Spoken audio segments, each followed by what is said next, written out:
Um, I'm trying to keep this tutorial under like 13 minutes, so I might rush through a little bit because the last tutorial I tried to do of this, it cut off.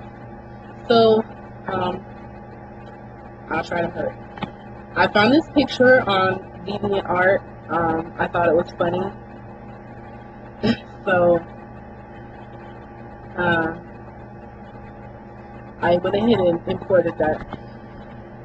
You're going to copy that. You're going to copy it, go to File, New, and you're going to paste it into the image. You're going to delete the white background layer by dragging it down to the trash can. Now, for this image, you can very easily take the magic erasing tool. You can get that by pressing E 3 times. And, you know, it'll delete the white, it'll delete the yellow. You just click on each section. And I usually keep my tolerance around 32. That seems to work best for me. After most of the color is gone, you can take the eraser tool and you kind of erase some of that stuff that doesn't need to be there.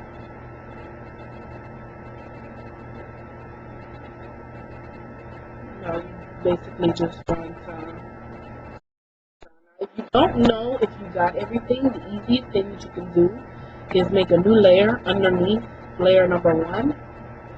Grab your paint bucket tool, make your foreground color black, and color the background, and from there you can see any pieces that you missed. Now you see, you know, you have the white outline. It's kind of ugly. You don't want that to show. You can hit Control and click on the image in your layers panel. Make sure you click the picture, not the blue line.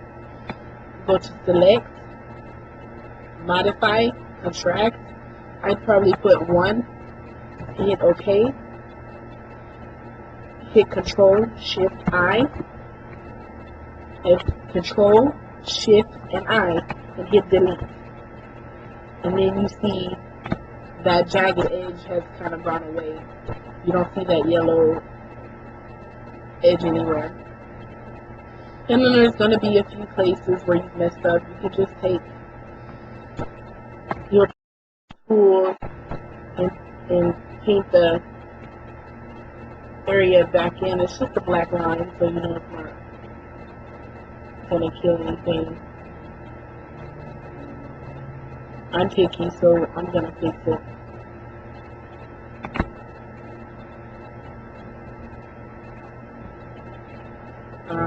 You go ahead and do all of that. Like you see, his toes are missing.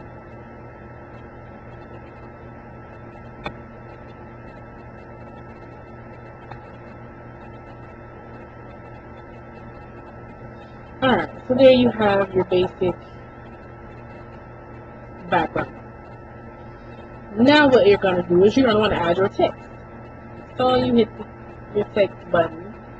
You choose your type of font. I downloaded one that I thought would be funny with this.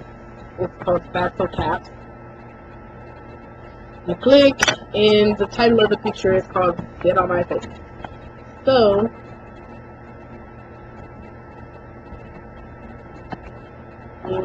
that's what I'm going to pretend that this person's name is. Sit on my face.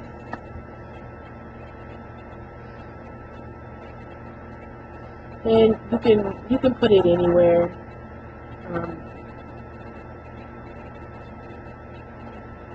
I'm going to put it. Let's just put it right here in the middle. I'm going to add a layer style. Let's say I want it to be pink because she has it on a pink bra, and I'm going to outline it in black. And you see it looks kind of funny that way. And you know, as always, everybody puts the @KingGoon. And I want it to look like, I don't know, a tattoo. You hit Control T to alter the image.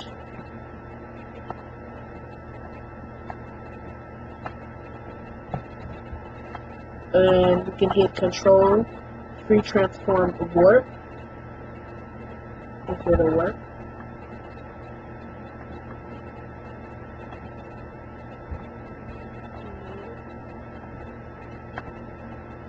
And I'm going to move this down a little bit because, you know, she's kind of a big girl.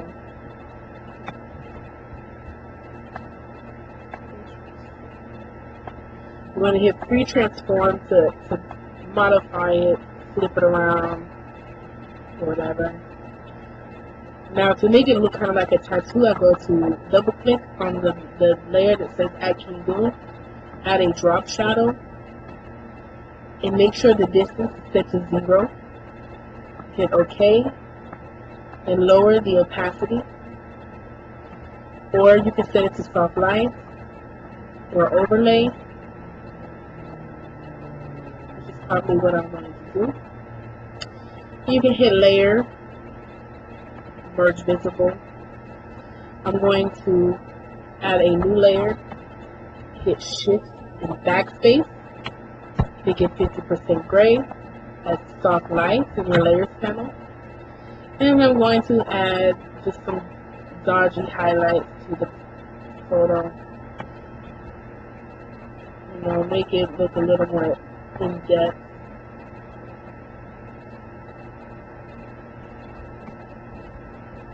And of course you don't have to. It's just fun that way.